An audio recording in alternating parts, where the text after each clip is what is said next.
ಟ್ರಕ್ಕಿಗೆ ಹೊಸ ಟೈರ್ ಹಾಕ್ಸೋಣ ಅಂತ ಇವತ್ತು ಜೊತೆ ಜೆ ಕೆ ಟೈರ್ನ ಹಾಕ್ಸ್ತಾಯಿದ್ದೀವಿ. ಇಲ್ಲಿವರೆಗೂ MRF ಟೈರ್ನ ಹಾಕ್ಸ್ತಾಯಿದ್ವಿ. ಬಟ್ MRF ಒಳ್ಳೆ ಬ್ರ್ಯಾಂಡೆಡ್ ಟೈರ್, ಅದೇ ರೀತಿ ಜೆ ಕೆನೂ ಕೂಡ ಒಳ್ಳೆ ಬ್ರ್ಯಾಂಡೆಡ್ ಟೈರೇನೆ. 1020 ಟೈರ್ ಸೈಜ್ ನಂಬರು. ಮ್ಯಾನುಫ್ಯಾಕ್ಚರಿಂಗ್ ನಾನು ಅಲ್ಲಿ ಆಡಿಯನ್ಸ್ ಹೇಳಿದ್ದೆ ನಿಮಗೆ ಯಾವ ರೀತಿ ಕಂಡುಹಿಡಿಯೋದು ಅಂತೇಳಿ. 2024ರಲ್ಲಿ ಈ ಟೈರ್ ಮ್ಯಾನುಫ್ಯಾಕ್ಚರಿಂಗ್ ಆಗಿದೆ. ಸೊ ಇನ್ನು ಟೈರ್ನ ಮೇಂಟೆನೆನ್ಸ್ ಯಾವ ರೀತಿ ಮಾಡೋದಂತ ಹೇಳ್ಕೊಡ್ತೀನಿ. ಇದು ಆಲ್ರೆಡಿ ನನ್ನ ಹತ್ರ ರನ್ನಿಂಗಲ್ಲಿದ್ದಂಥ ಟೈರ್. ಇದು ನೋಡಿ, ಕರೆಕ್ಟ್ ಲೆವೆಲ್ ಸಮದಿದೆ, ಸೆಂಟರ್ ಆಗಲಿ ಸೈಡಲ್ಲಾಗಲಿ. ಇದು ಇನ್ನೂ ರಿಯರ್ ಟೈರ್ನಲ್ಲಿ ಚೆನ್ನಾಗಿ ರನ್ ಆಗುತ್ತೆ, ಏನು ತೊಂದರೆ ಏನಿಲ್ಲ. ಅದಾದ ನಂತರ ನಾವು ರಿಬೆಲ್ಟ್ಗೆ ಕೊಡ್ಬೋದು.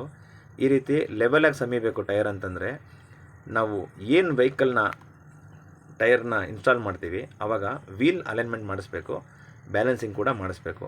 ಅದಾದ ನಂತರ ಹೆವಿ ವೆಹಿಕಲ್ಗಳಾದರೆ ಪ್ರತಿ 10,000 ಕಿಲೋಮೀಟ್ರಿಗೊಂದು ಸಲ ಟ್ಯೂಬ್ಲೆಸ್ ಟೈರ್ ಬಿಟ್ಟು ಟ್ಯೂಬ್ ಇರೋ ಟೈರ್ ಆದರೆ ಈ ರೀತಿ ಪೌಡರ್ ಮಾಡಿಸ್ಬೇಕು, ರೊಟೇಷನ್ ಮಾಡಿಸ್ಬೇಕು. ನೀವು ಪ್ರತಿ ಸಲನೂ ವೆಹಿಕಲ್ನ ಡ್ರೈವ್ ಮಾಡ್ಕೊಂಡು ಬಂದು ನಿಲ್ಲಿಸಿದಾಗ 1,000-2,000 ಕಿಲೋಮೀಟ್ರ್ ದಾಟ್ತಾ ಇದ್ದಾಗೆ ನಿಮಗೆ ಯಾವ ಕಡೆ ಸಮೀತದೆ ಅನ್ನೋದು ಕಾಣ್ತಾ ಬರ್ತದೆ. ಅಬ್ಸರ್ವ್ ಮಾಡ್ತಾ ಇರಬೇಕು. ಆವಾಗ ಅದನ್ನ ನೆನಪಲ್ಲಿ ಇಟ್ಕೊಂಡು ನೀವು ರೊಟೇಷನ್ ಮಾಡಿಸ್ಬೇಕಾದ್ರೆ ಈ ರೀತಿ ರೊಟೇಷನ್ ಮಾಡಿದ್ರೆ ನಮಗೆ ಅನುಕೂಲ ಆಗುತ್ತೆ.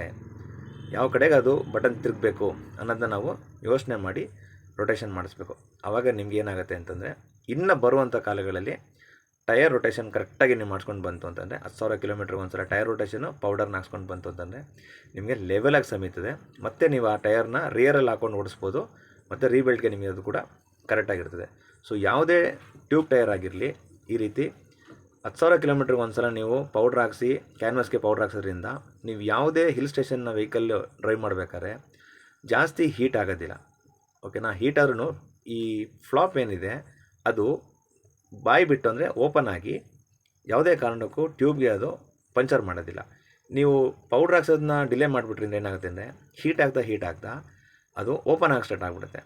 ಓಪನ್ ಆಗಿ ಏನಾಗುತ್ತೆ ಅಂದರೆ ಟ್ಯೂಬ್ನ ಅದು ಪಂಚರ್ ಮಾಡಿಬಿಡ್ತದೆ. ಸೊ ರನ್ನಿಂಗಲ್ಲಿ ನಿಮಗೆ ಪಂಚರ್ ಆಗೋಕ್ಕೆ ಚಾನ್ಸಸ್ ಜಾಸ್ತಿ. ಏನಂತಂದರೆ ನೀವು ಟ್ಯೂಬ್ ಮತ್ತು ಫ್ಲಾಪ್ಗೆ ಕರೆಕ್ಟಾಗಿ ಪೌಡ್ರ್ ಹಾಕ್ಸ್ತಾ ಹೋದಾಗ ನಿಮಗೆ ಈ ಪ್ರಾಬ್ಲಮ್ಗಳು ಬರ್ತದೆ. ಸ್ಕೂಟರ್ ಆಗಿರಲಿ, ಕಾರ್ ಆಗಿರಲಿ, ಹೆವಿ ವೆಹಿಕಲ್ಸ್ ಯಾವುದೇ ಆಗಿರಲಿ, ಟೈರ್ನ ಏರ್ ಪ್ರೆಷರ್ ಕರೆಕ್ಟಾಗಿ ಮೇಂಟೈನ್ ಮಾಡಿ. ಯಾವಾಗಲೂ ನೀವು ಟೈರ್ ಫಿಟ್ಟಿಂಗ್ ಮಾಡಿದ್ಮೇಲೆ ಅತಿ ಹೆಚ್ಚು ಬಾಳಿಕೆ ಬರಬೇಕು ಅಂತಂದರೆ ವೆಹಿಕಲ್ನ ಡ್ರೈವ್ ಮಾಡುವಾಗ ಸಣ್ಣ ಪುಟ್ಟ ಕಲ್ಲುಗಳನ್ನೂ ಕೂಡ ತುಂಬ ಸೂಕ್ಷ್ಮತೆಯಿಂದ ನಾವು ನೋಡ್ಕೊಂಡು ವೆಹಿಕಲ್ನ ಡ್ರೈವ್ ಮಾಡಬೇಕು.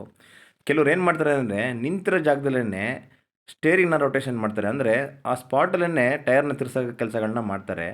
ಇದು ತುಂಬ ತಪ್ಪು. ಯಾಕೆಂದರೆ ಆ ವೆಹಿಕಲ್ನ ಕಂಪ್ಲೀಟ್ ವೆಯ್ಟ್ ಟೈರ್ ಮೇಲೆ ಇರ್ತದೆ. ಆಗ ನೀವು ನಿಂತು ಸ್ಪಾಟಲ್ಲೇ ಟೈರ್ನ ಲೆಫ್ಟ್ಗೂ ರೈಟ್ಗೂ ರೊಟೇಷನ್ ಮಾಡಿದಾಗ ಟೈರ್ ಮೇಲೆ ತುಂಬ ಏಟ್ ಬೀಳ್ತದೆ. ಸೊ ಇದು ಅವಾಯ್ಡ್ ಮಾಡಿ. ತುಂಬ ವೆಹಿಕಲ್ನ ಯಾವಾಗಲೂ ಸ್ವಲ್ಪ ಮುಂದೆ ಸ್ವಲ್ಪ ಹಿಂದೆ ನೀವು ಈ ರೀತಿ ವೆಹಿಕಲ್ನ ಡ್ರೈವ್ ಮಾಡಬೇಕಾದ್ರೆ ಸ್ಟೇರಿಂಗ್ನ ಯಾವ ಕಡೆಗೆ ಬೇಕೋ ಆ ಥರ ನೀವು ರೊಟೇಷನ್ ಮಾಡ್ಕೋಬೋದು. ನೀವು ನಿಂತ ಜಾಗದಲ್ಲೇ ಟೈರ್ನ ರೊಟೇಷನ್ ಮಾಡಿದ್ರೆ ನೋಡಿ ಅದು ಯಾವ ರೀತಿ ಕಾಣ್ತದೆ ಅಂದರೆ ಇಷ್ಟು ಪ್ರಮಾಣದಲ್ಲಿ ಟೈರ್ಗೆ ಏಟು ಬಿದ್ದಿರ್ತದೆ.